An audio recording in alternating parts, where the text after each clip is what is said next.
hot economy. Spending surges, bolstering expectations for much stronger growth.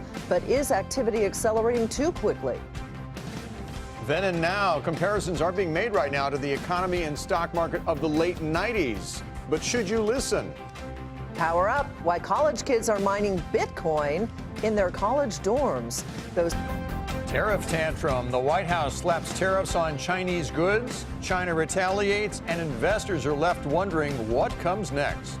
open house. Homes are selling in record time, even as prices rise, making for a very competitive weekend for house hunters. The Federal Reserve raised interest rates for the second time this year, and it's aiming for another 2 hikes before the year is out. That's a somewhat more aggressive stance than it had previously signaled. It points to the central bank's confidence in the economy. The Fed chairman describing the economy as being robust, while also acknowledging that inflation is inching higher. Steve Leisman. The Federal Reserve raised interest rates by 1/4 point to a new range of 1.75 to 2% and signaled further rate hikes ahead.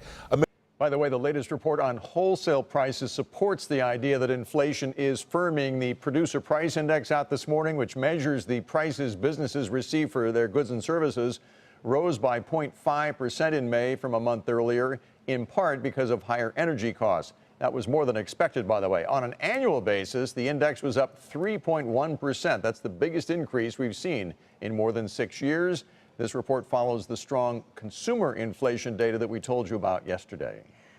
Meanwhile, late today, a big story. Comcast made a $65 billion all-cash offer for some of the assets of 21st Century Fox. That bid is nearly 20% higher than an all-stock proposal for the same Fox assets that Disney made last December.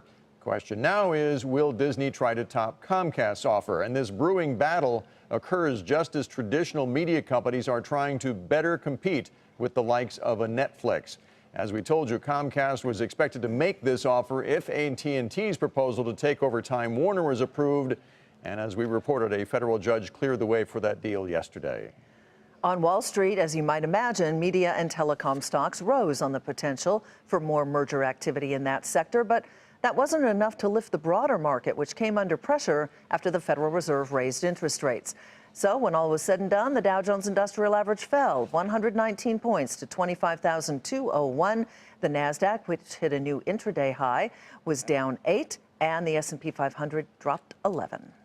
And oil prices turned higher today as supplies fell more than expected. A government report pointed to a bigger than expected decline in domestic crude supplies. It was, in fact, the largest one-week decline since March. But oil price gains were capped after a separate report from the Energy Information Administration showed an increase in crude production. So we had conflicting reports there today, but domestic crude rose to a 2-week high, settling at more than $66 a barrel.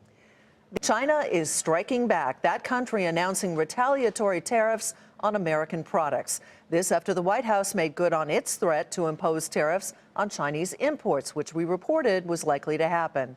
The announcements follow a week of tense talks between the world's 2 largest economies, and it raises the potential for a trade war.